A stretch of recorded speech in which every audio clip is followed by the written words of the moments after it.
अस्सलाम वालेकुम ख़वातीन व हज़रात, मैं डॉक्टर अकील जावेद। आज का मौजू हमारा है हाइपरहाइड्रोसिस।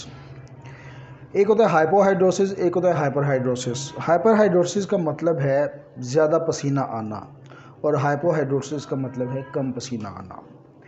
बहुत सारी क्यूरीज आ रही थी हमें और कॉमर्स सेक्शन में भी लोग कह रहे थे कि इस पे एक प्रोग्राम होना चाहिए कि स्वेटिंग या एक्सेसिव स्वेटिंग क्यों होती है मुख्तलिफ मराहल में। मिसाल के तौर पर खाने के बाद अक्सर स्वेटिंग हो जाती तो वो क्यों है, उसको बेस करते हुए हमारा थंबनेल भी यही है कि खाने के बाद एक्सेसिव स्वेटिंग क्यों होती है। तो उसको बेस करते हुए हमने सोचा स्वेटिंग पे पूरा प्रोग्राम कर लेते हैं।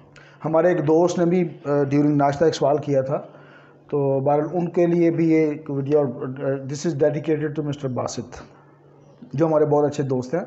आजकल ज़रा व्हाट्सएप और फेसबुक पे कम आ रहे हैं, बहरहाल उनके नज़र ये प्रोग्राम।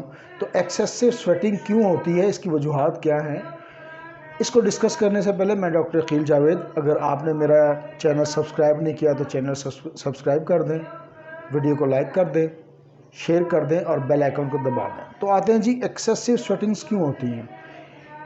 एक तो कंडीशन है कि जो प्रेग्नेंट वुमेंस हैं इनमें बाज़-औक़ात एक्सेसिव स्वेटिंग हो जाती है। उसकी कोई वजह नहीं है, सिर्फ एक ही वजह कि हार्मोनल डिस्टर्बेंस पैदा होती है या हार्मोन तेज़ी से डेवलप हो रहे होते हैं या काम कर रहे होते हैं, तो उसकी वजह से बाज़-औक़ात उनको हामिला ख़वातीन में ये एक्सेसिव स्वेटिंग हो जाती है। तो ये नॉर्मल रूटीन है, इसमें कोई ऐसी परेशानी वाली बात नहीं है।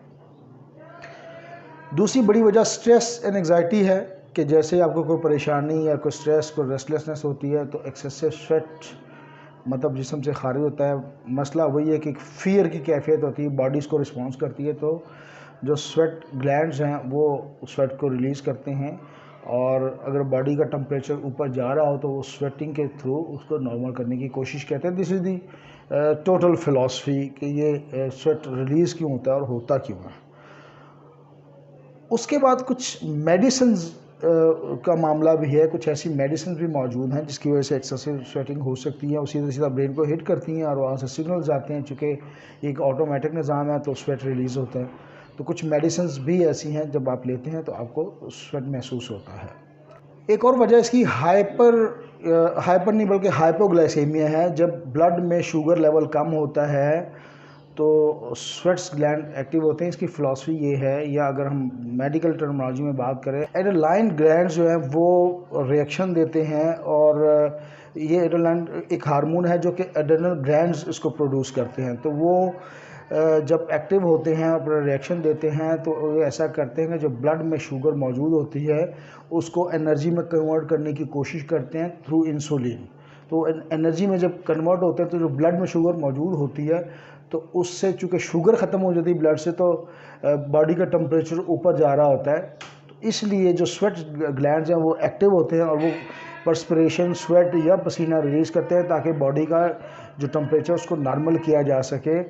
तो लो शुगर में इस वजह से जब बंदे की शुगर लो होती है तो आपको स्वेटिंग आ रही होती है। तो ये इसकी फ़िलॉसफी है। एक और वजह इसकी ये भी हो सकती है कि जब आपका जो थायराइड ग्लैंड ओवर एक्टिव हो जाए या ओवर एक्ट करें तो वो भी एक वाज़ेह वजह मौजूद है। इसके अलावा इन्फेक्शन, मुख्तलिफ़ किस्म के इन्फेक्शंस बॉडी पे असरअंदाज होते हैं। जैसे ट्यूबरक्लोसिस की अगर हम बात करें जिसको हर्फे आम में टीबी कहते हैं, तो उसकी वजह से भी पसीना खारिज हो सकता है क्योंकि प्रेशर पड़ता है बॉडी के ऊपर तो वो पसीना खारिज हो सकता है। इसके अलावा हार्ट बीट या हीट अगर आप ऑब्ज़र्व करते हैं तो उसकी वजह से भी पसीना आता है। अगर सूरज में या धूप में फिरते हैं तो बॉडी का टेम्परेचर हाई हो जाता है, उसकी वजह से स्वेट रिलीज़ होता है, स्वेट ग्लैंड अपना काम करते हैं और बॉडी को कूल डाउन करने की कोशिश करते हैं। एक्सरसाइज भी एक बहुत बड़ी वजह है। एक्सरसाइज जब हम करते हैं तो वो यही होता है कि जो ब्लड में शुगर मौजूद होती है, इंसुलिन उसको एनर्जी में कन्वर्ट करने की कोशिश करता है और उसको एनर्जी में जब कन्वर्ट करता है तो पीछे ब्लड से शुगर खारिज होती है। तो उसको कवर करने के लिए चूँकि बॉडी का टेम्परेचर ओवर एनर्जी से हाई हो जाता है तो उसको कवर करने के लिए स्वेट ग्लैंड्स अपना काम करते हैं और वो पसीना खारिज होना स्टार्ट हो जाता है। तो ये दो चार और वजूहात हैं। अब आते हैं हम अपने मेन टॉपिक की तरफ, जो था कि खाने के बाद या बाज़ का नाश्ते के ऊपर, दोपहर के खाने के ऊपर या डिनर के ऊपर जब हम खाना खाते हैं तो ये क्यों होता है कि पसीना एक्सेसिव लोगों को आता है और ये नॉर्मल रूटीन है। इसका हरगज़ ये मतलब नहीं कि आप बीमार हैं। पहले तो ये करेक्शन कर लें।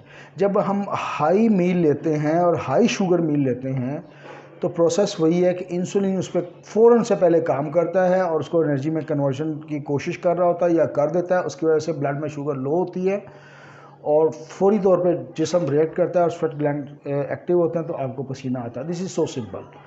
तो जहाँ पे पसीना होगा, बीमारी होगी, सिम्टम्स होंगी, तो आपको पता है होम्योपैथी भी होगी।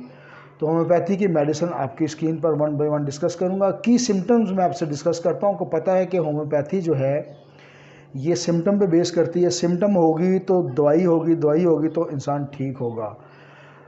तो मेडिसिन एक से एक आपकी स्क्रीन पर दिखाने की कोशिश करता हूँ। तो पहली मेडिसिन है बोविस्टा। स्पेलिंग आप चेक कर लें जी, आपकी स्क्रीन पर मौजूद है। बोविस्टा वो पहली मेडिसिन है जो इसमें काम आ सकती है। इसका पहचान ये होगी, इसका जो स्मेल का ऑर्डर होगा या मतलब जो बदबू होगी उसकी, ये जो स्मेल तो मैं नहीं कह सकता, बदबू या ऑर्डर ही कह सकता हूँ, वो ऑनियन यानी कि प्याज की तरह होगी।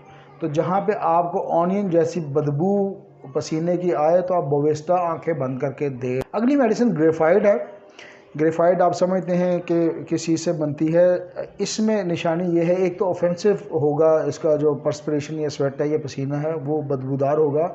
दूसरा इसका जो पसीने का फ़्लो है ना वो फीट की तरफ, पाँव की तरफ ज़्यादा होगा। तो ऐसी कंडीशन हो तो ग्रेफाइड को आप सेलेक्ट कर सकते हैं। एसेटिक एसिड अगली मेडिसिन है। इसमें पसीना प्रोफ्यूज होगा यानी कि बहुत ज़्यादा होगा। तो एसेटिक एसिड का केस होगा तो पसीना बहुत ज़्यादा होगा। अगली मेडिसिन जी पल्साटीला, आपकी स्क्रीन पर स्पेलिंग देख सकते हैं। पल्साटीला का जो पेशेंट होगा उसके लिम्स में पेन होगी और मतलब शदीद तरीन पेन। मेडिसिन है सैनिकोला। सैनिकोला की पहचान ये है, एक तो बर्निंग होगी सोल्स में और जो पसीना होगा उसका फ़्लो या उसकी ज़्यादती पाँव की तरफ होगी। जो आखिरी मेडिसिन मैं आपसे डिस्कस कर रहा हूँ वो है कैलेडियम। कैलेडियम में स्वेट तो ओबियसली होगा और इसके अलावा इचिंग होगी, जिस्म पे खारिश होगी। तो ये सिम्टम्स के मुताबिक आप मेडिसिन दें। ये प्रोग्राम डॉक्टर्स, होम्योपैथिक डॉक्टर्स के लिए, जूनियर डॉक्टर्स के लिए और स्टूडेंट्स के लिए होता है। अगर कोई पेशेंट हमसे कंसल्ट करना चाहे तो कर सकता है, अपने डॉक्टर से कर सकता है। स्टूडेंट्स और डॉक्टर से हम कोई कंसल्टेंसी नहीं लेते। बाकी पेशेंट अगर आएंगे तो हम एक नॉमिनल सी कंसल्टेंसी फ़ीस ज़रूर चार्ज करते हैं। Thank you very much, doctor Aqeel Javed.